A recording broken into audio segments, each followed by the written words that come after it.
This episode of our This Week in XR podcast is sponsored by Zapper. Zapper is one of the world's leading XR companies. Over the past 12 years, they've won numerous awards for memorable campaigns. They've democratized AR by making tools and SDKs that anyone can use. And they created ZapBox, the world's most affordable mixed reality headset. Most recently, Zapper worked with Unilever to create an enhanced QR code called Accessible QR, which enables packaged goods to speak to the blind and partially sighted. If you're thinking XR, give the team at Zapper a call or visit zapper.com to see how they can help you on your XR journey. Good morning, everybody. I'm Charlie Fink, and I'm here with Ted Shilowitz with This Week in XR. It is March 1st, 2024, and although we don't have Rony, we have a great show today. We're doing our South by Southwest curtain raiser with Hugh Forrest, the head of programming, and Blake Kammerdiner, who puts together this spectacular XR exhibition every single year. I'm really looking forward to the show.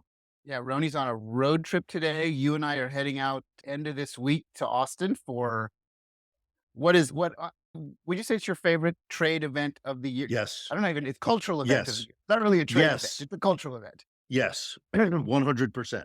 As much as And I like AWE, AWE is very specific. So I would say AWE and this are the 1-2 for me. Yeah. Because there's nothing like AWE because there's nobody else there. It's all us. it's all us. It's people like us. And this is like the opposite, right? There's just a little of our stuff here. It's really the bigger ideas about society and culture and how that is affected by technology, which is obviously also part of our topic, but much, much bigger because it's really about what are we doing to ourselves and the world. Yeah. I can tell you like we all have these moments in life, right? Where you remember where you are and what you were doing. And I remember very distinctly now, like 4 years ago when the whole sort of COVID sort of dynamic was all crumbling around us and trade shows were starting to get canceled. And South by Southwest, we all went to Sundance. A lot of us got sick at Sundance and didn't know what it was. My assistant got sick at Sundance, thought we had the flu, and clearly it wasn't the flu, it was COVID, but we didn't know at that point. And then here comes South by Southwest, and 600,000 people go to this event over the course of 2.5, 3 weeks.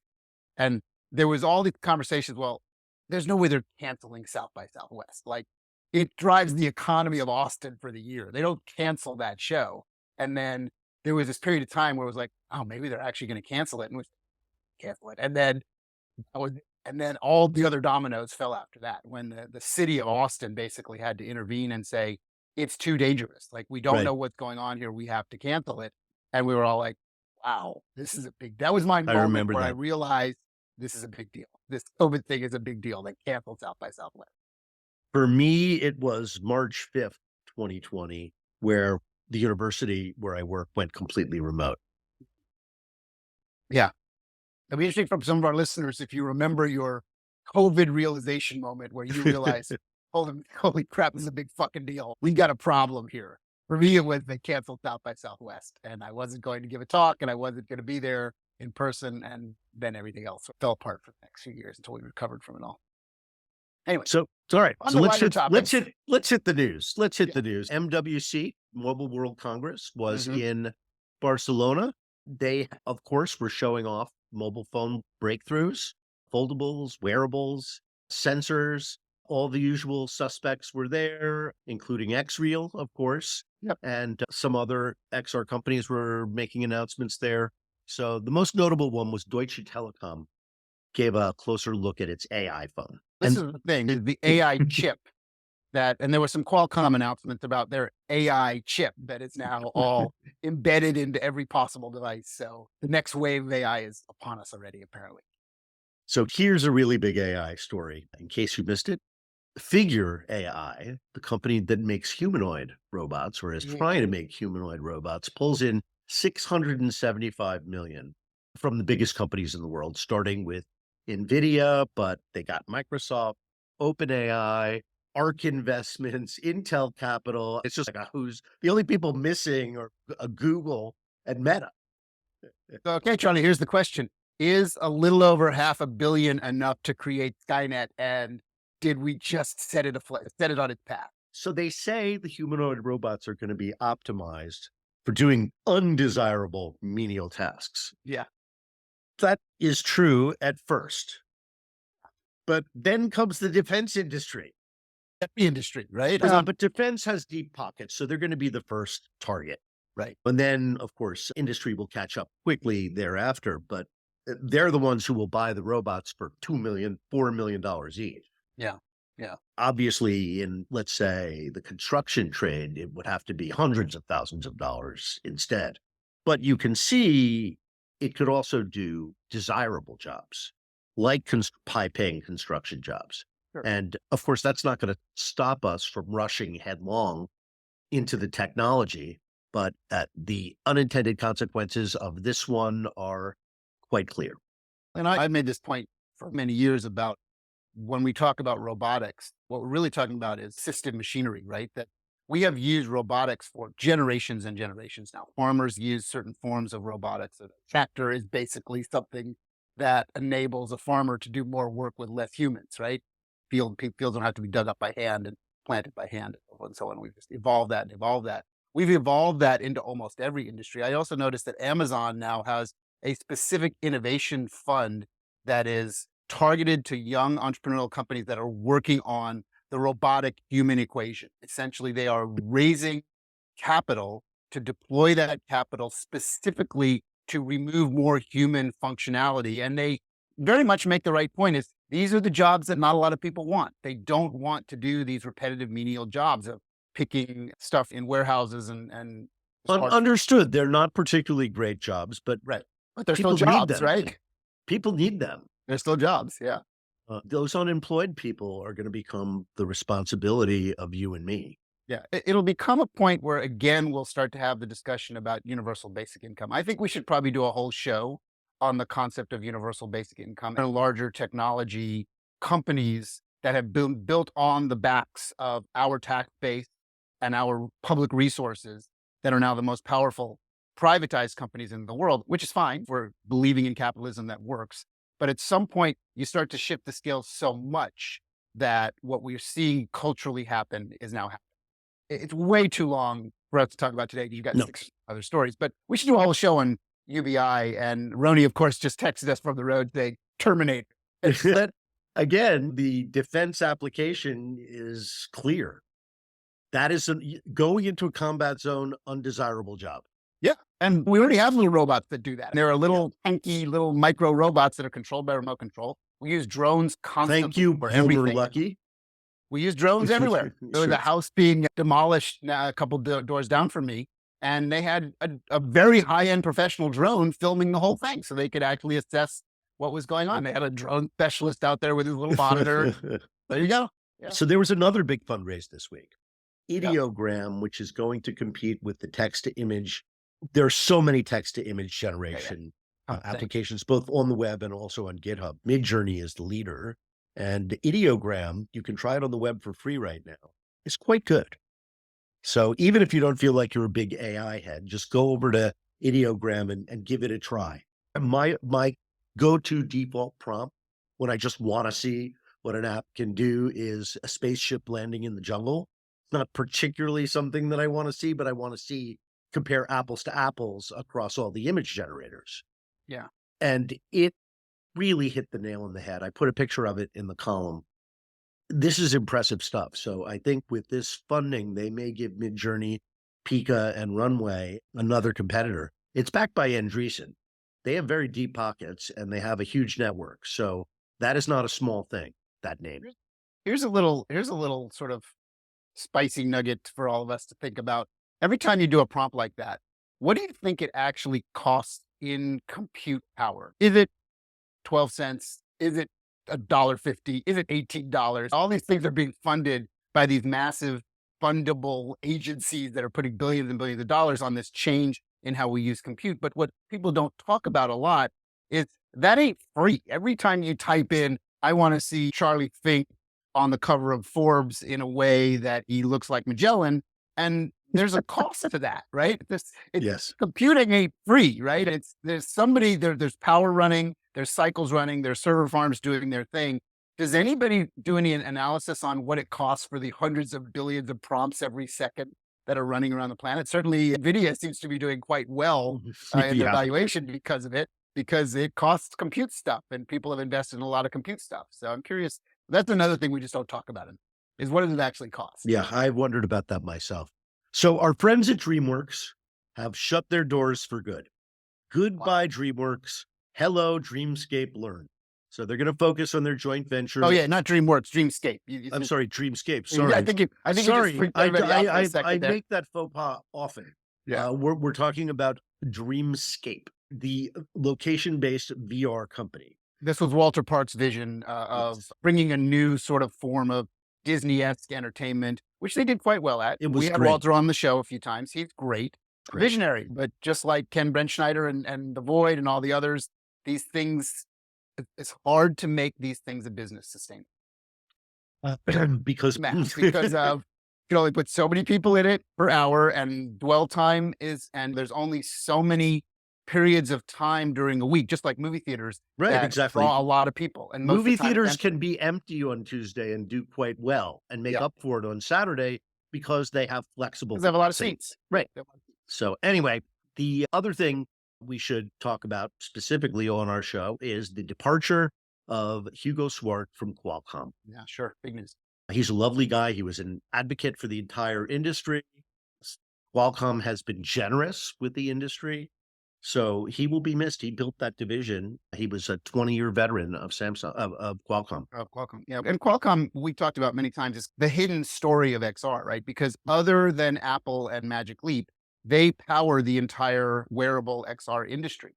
They power all the Meta Quest headsets, anything that requires a mobile headset chipset. Anything that is not an Apple headset is run by essentially Android and Qualcomm. Is run by that XR chipset. Yeah. So it's ubiquitous.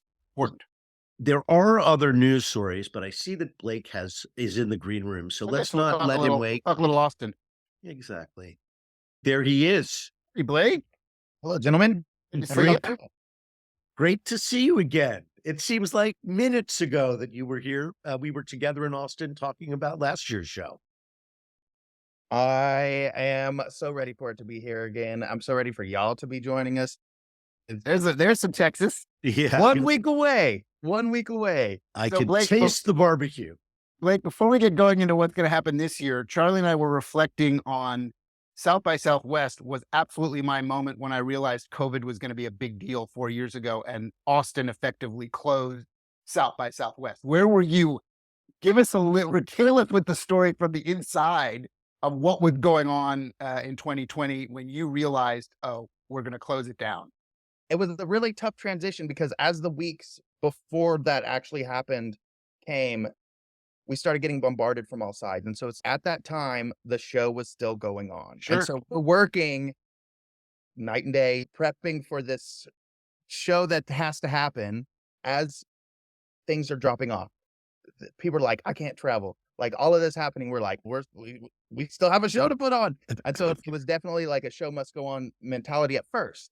And then as it started to escalate, and then we realized that, and then we were waiting to see what the city was going to do because we were hearing that, oh, the city's going to be having meetings and all of this. And then it was like everybody was just sitting on pins and needles when we heard that they were going to have this meeting, waiting in the office. Everybody just sitting waiting. And this was literally the day we were moving in to the convention center. Like we were already in the process.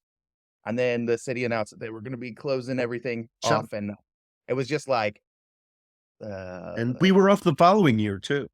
You got a double. You got a double. Yeah. Because they almost tried to bring it back and then they were like, no, it's not going to happen. Yeah. So for me and Charlie, it was like, I guess we're not going to Austin. For you, it was massive drama. Like your life. It's just, okay, how do you number one, process this? Then how do you like close it back down? And then what do we do for all of these creators that were like counting on us to show their work at this time? Right. So that's when we went into the mode of, okay, what are we going to do next?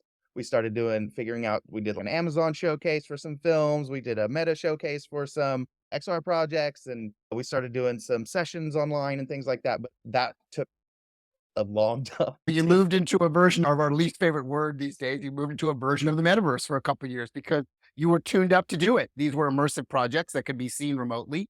We lose the in-person social aspect. So be it. And now here we are 2024 and we're projects back that, and we're like, all those few going on. projects really had an amazing time, actually. Like, it was really good for the considering. You know? Well, what I remember was notable is after 2 years when we got together, so it had effectively been 3 years, Mhm. the XR experiences that year were so good. Yeah, people had a lot of time to work on stuff.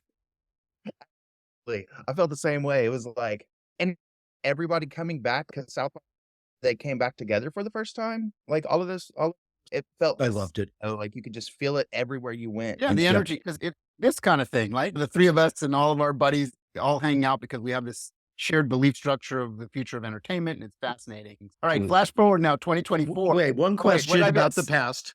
What did I Blake, miss? Blake, have you been doing the XR exhibition since the beginning? Was that 2015 or 16? Yeah, I started the exhibition in the 2016 event for it in 2015. Hugh Forrest said that we were like, have all this content where let's do a VR AR track in the conference. I need a team. And I was like, I'm on that. Did the conference sessions as a team. And at that same time, I was like, we have to show content. And so then they gave me this tiny little room. And in this tiny little room, we had Lonnie De La Pena, Chris Milk. And it was All the pioneers. Yeah, it was several great. other like independent working. And it was this tiny little microcosm of now today. And that was in the Hilton. And this literally, it was like a 30 by 40 room where we packed as many headsets as we could, which was like 10 or 12. Or, Well, And it was hard back then. Computers that barely worked, headsets that barely worked, trackers all competing with each other, just all kinds of multiple vibes in the same room. And we didn't know that it didn't Super exist hard. that way. And it was like, we were figuring out how Yeah. more vibe tape. I don't know. It was super hard. All right, Yeah. It was so amazing. let's move on to the FOMO part of the interview and talk about what we're going to see down there this year. This I feel is a really exciting year. We have a lot of amazing people speaking and then projects being shown, and we've expanded a little bit across the Fairmont floors. 3, 4, and 5 are all going to have content to see, as well as like lounges and spaces to meet. It's going to be a lot of fun. The conference, let's talk a little bit about, let's see, XR in the Age of Vision Pro. I don't know. Have y'all mentioned that yet? We actually did Yeah, not this week. we did not pimp our own featured panel. Now we have amazing. Joanna Popper is joining us. She had to replace Jerry Ellsworth at the last minute. Thank you, Joanna, and Jerry Ellsworth. We will miss you, but we will have you back on the show soon. We're going to be talking about not just the Vision Pro, but what is the Vision? So the Vision Pro is a step, but what is the direction, right? Because now that AI is in the conversation, it may be that we're going to skip the displays and go straight to wearable AI combined with sensors. So it's an exciting moment because we don't know where this is going. There's so much convergence. Yeah, absolutely. It really is. It is a space where all of these new techs converge. And I think that's what's always excited me about it, about the immersive industry in general, is it's really this like home for new technology to come together. Right. Great. So what specifically are we looking at? Which ones are we getting in line for? I know all of them, but why don't you share just a few descriptions without favoring anyone, if you can, of the Things you're especially really the- excited about. Like, Yeah, things and you're then like it- you're really motivated to, like, people need to see that this is a groundbreaking work that people that work in the XR industry, like Charlie and I and you, need to see, and hopefully it goes wider. Hopefully more people will see it outside of South by.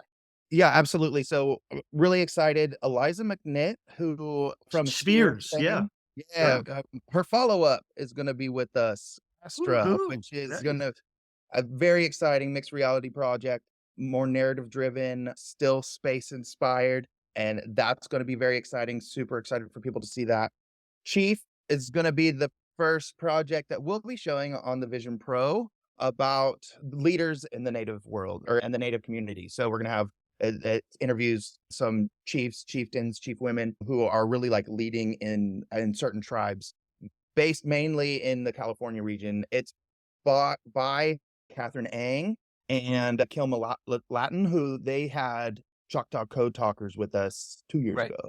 Let's very pause for a minute, because this is the first mention I've heard of an event that is going to use the Apple Vision Pro in a public setting, because for those of us that are using it, you understand it's a fairly personal device. It's designed not to be an LBE type device. It requires resizing your eyes. It does a little program. You have to push a button and touch these little buttons. Now there's a modified guest mode where you don't have to do that if you're not actually interacting with the screen. So I guess we'll see how it does. I think a will lot of see. people will just be queued up to see it because they haven't had a chance to put their head in one yet, regardless of the content. Which But I'm fascinated to see how that does. it'll be popular for then they'll get to see this amazing content on top of it. We've been chatting.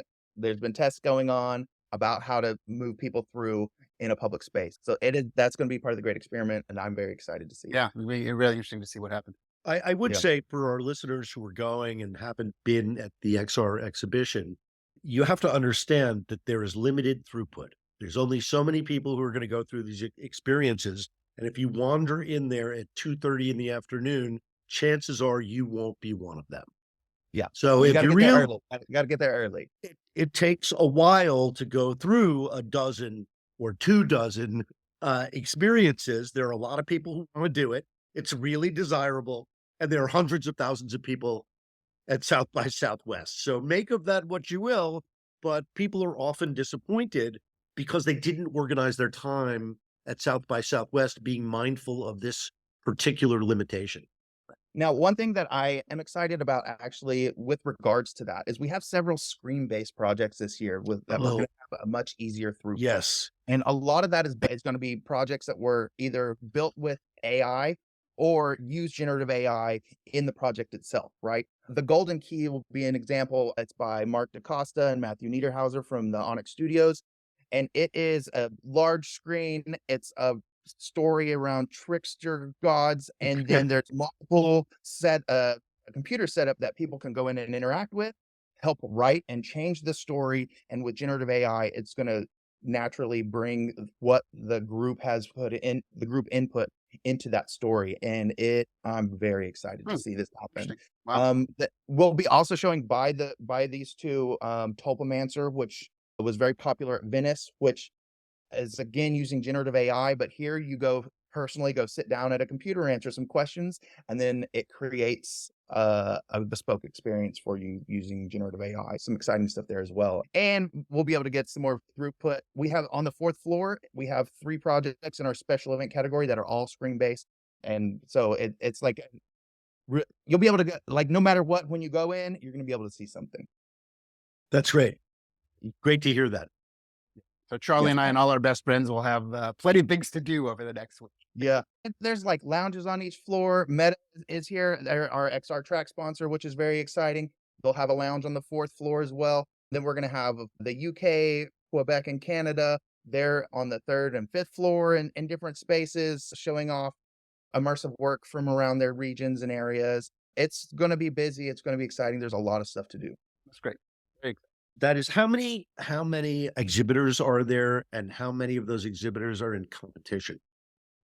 Yes. So we have 36 projects this year. We have 14 in competition. Those are all world premieres. We have one that is not in the Fairmont at all. It's called Eclipsing, and it's going to be a audio AR sound walk that starts at the Long Center, goes around our walking trail and back around. So that's going to be a lot of fun as well. And wristband, absolutely. So they're doing their showcase again. They're building upon what they've done the last 2 years, making it bigger and better. It'll be on Monday night at the Palm Door on 6th Street. And that's going to be another super exciting showcase with a lot of different types of immersive art happening and a lot of different bands doing a lot of cool stuff. That's great. Gonna be a lot of fun. Yeah, I'm really looking forward to that. That's our friend Ann McKinnon, a terrific entrepreneur who we have watched grow from being a young student writer into a full-fledged entrepreneur. She's joined with a musician and a visionary guy named Roman Rapak, who is a musician and a composer who is from Paris.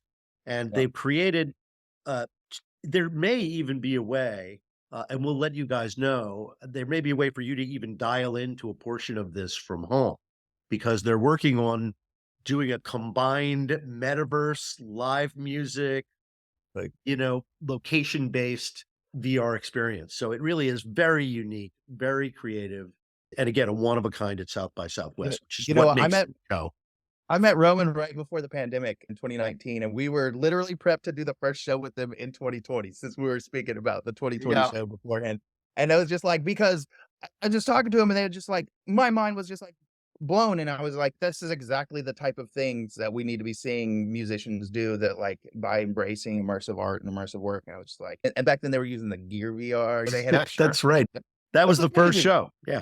Yeah. They've been working with HTC, which is great. They have that technology support, and HTC is the location-based VR company, or at least the company that has always cared about it. Yeah. So I see Hugh is here. So let's bring Hugh in and we'll talk about some more of the programming. Bigger scope of beyond just XR, right? He's in charge of the Absolutely. whole thing. Yeah, we only talked about the one panel, but there are other ones. Rony's doing one the day before with Richard Taylor about Yeah. his film and music projects. And that's going to be a lot of fun. Also, Ann McKinnon, she's on one with Robin McNichols from Marshmallow Laser Feast about merging music and gaming. It's Yeah, they do very cool stuff every year too. Hugh, welcome. Great to see you.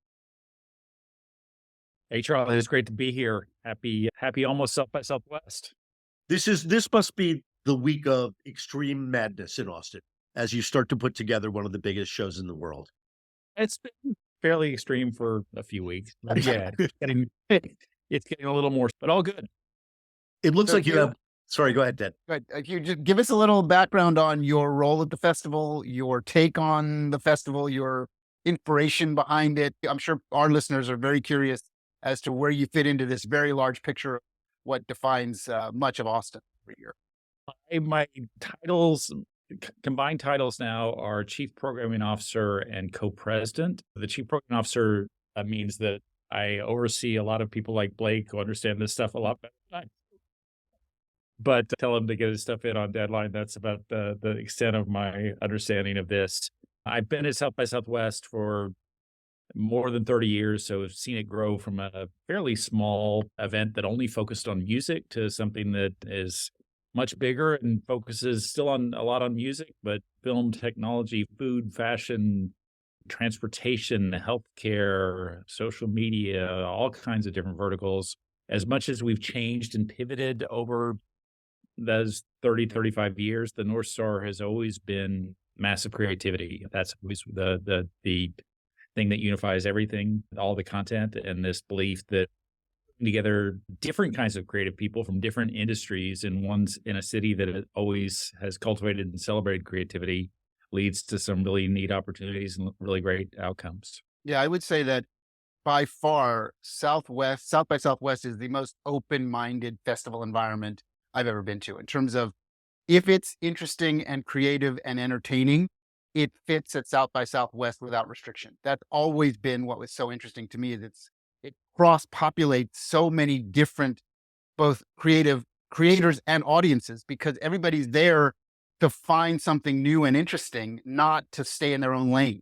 It's all about getting out of your comfort zone and seeing something interesting, which is why Blake and I became very close friends over the years, because he was driving that part of this open-mindedness about entertainment that I think a lot of other festivals picked up on and realized that movies and television and music traditionally isn't just what a festival is about. It's about new things and new ways to explore entertainment. So good on you.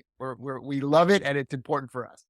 Good. And you say it very well. It's encouraging people to get out of their comfort zones and go to sessions nothing about, go to networking events where you don't know people, ditch your friends for a week.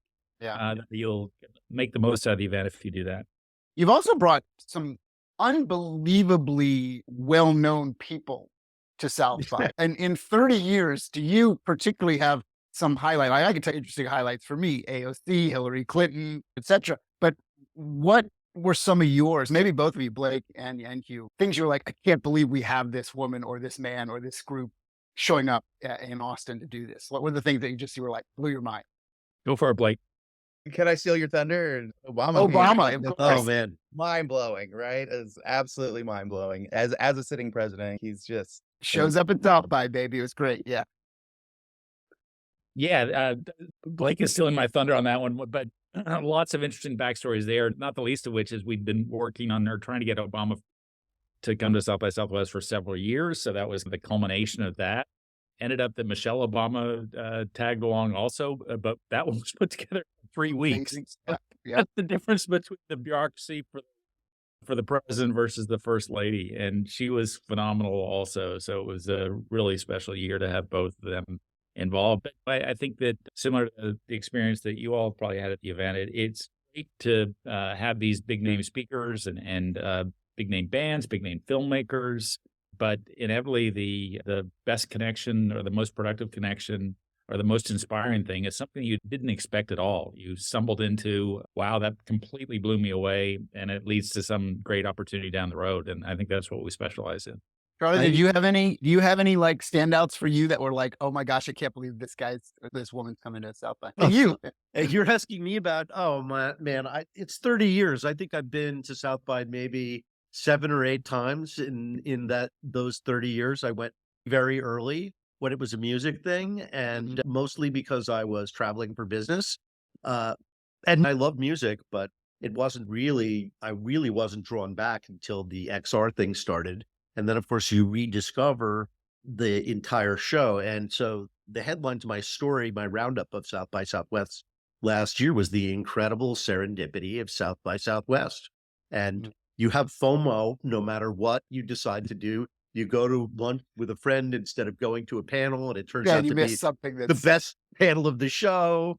Or you go to the panel and not with the friend, and you miss connecting with them because you're both so busy doing things. So it's a bit chaotic for that reason, but that serendipity. I ran into Paul Raphael from Felix and Paul. He gave me an early look on the Magic Leap, the recently released title. And so that's so exciting. You plan, but you don't know what's going to happen. Yeah. For me, the serendipity moment a couple years back was Beto O'Rourke. Going to see Beto. Let's just go. We can have lunch later and we'll see what he says. It was so inspirational. It was unbelievable. And you're like, why isn't this guy running the country? He's so bad.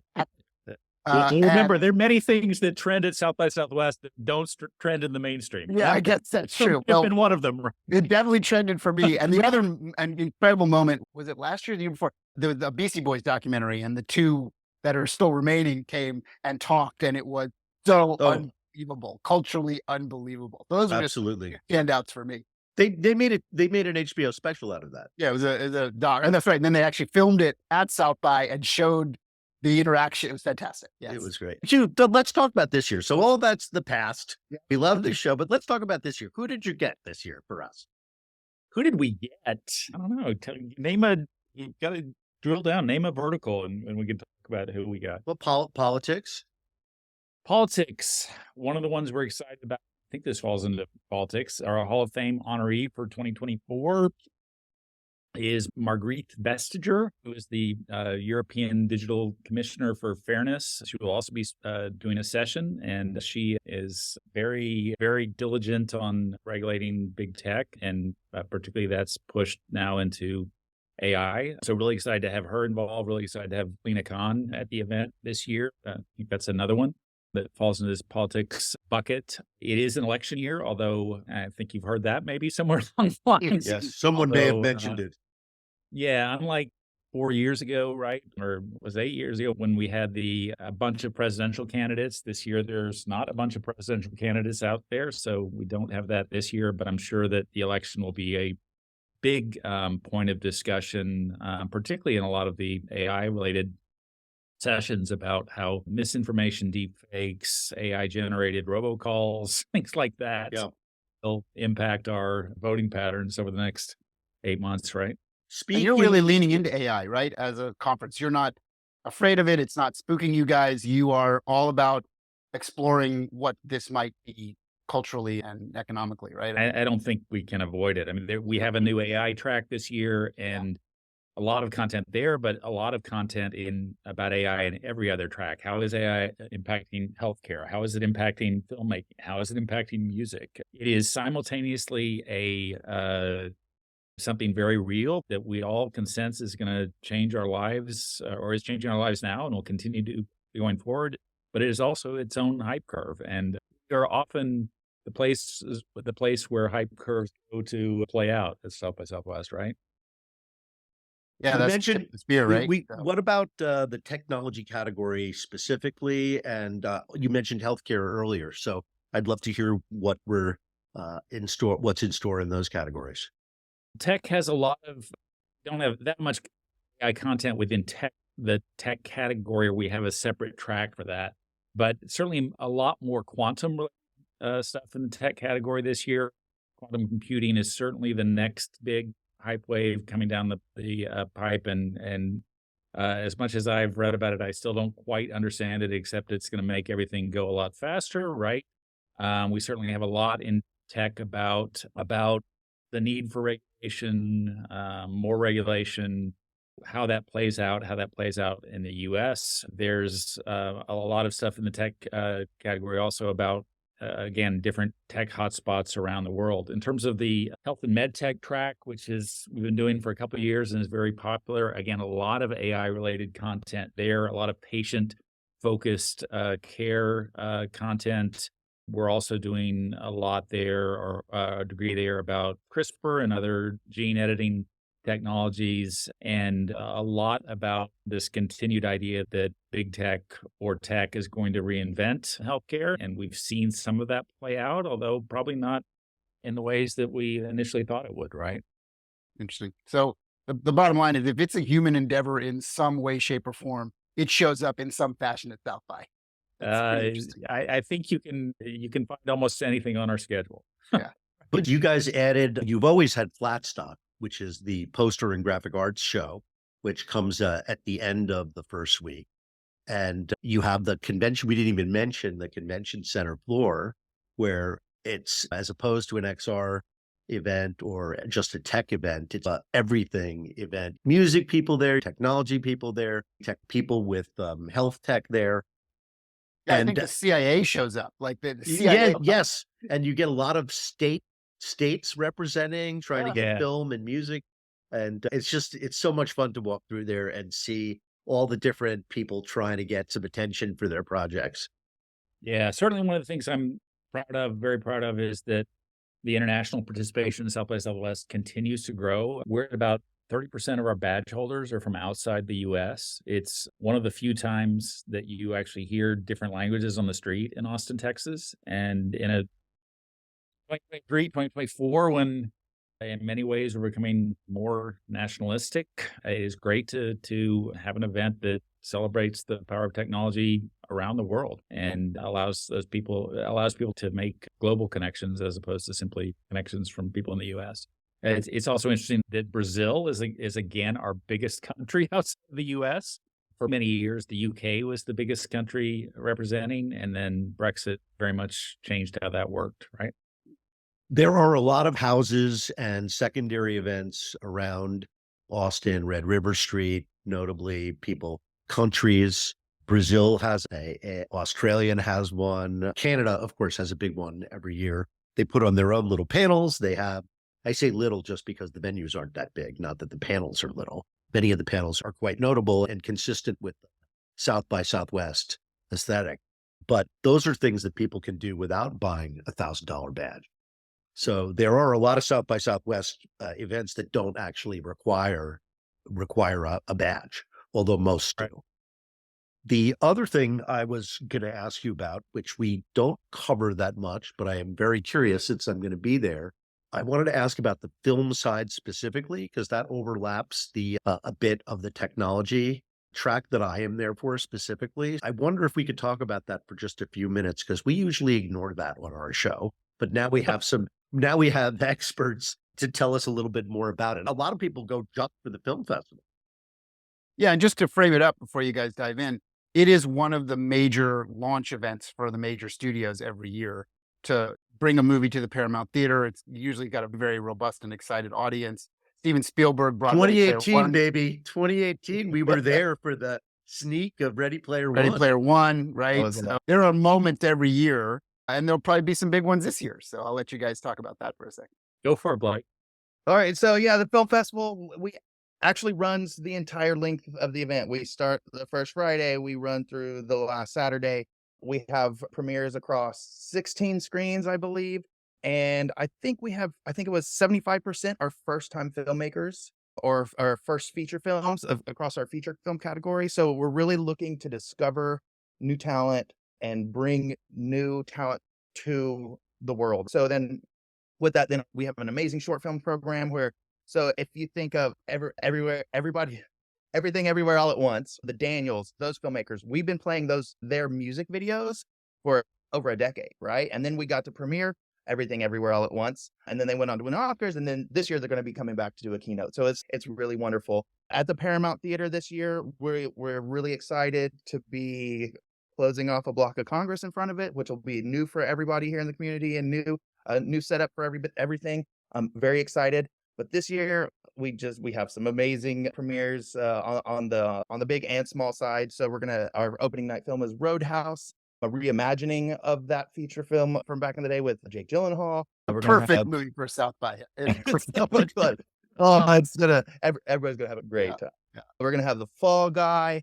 Let's see here. Civil War is gonna be a new amazing project. Which really? When is that? I Thursday? can't wait to see that. It is It's gonna blow everybody's mind. It's absolutely incredible, and that's on the Thursday. Friday, the second Friday, right? The second Thursday. So there's these premieres all through the event. Are we leaving before that, Charlie? Yes, Ted, we are. Yes, we Extend the are. trip.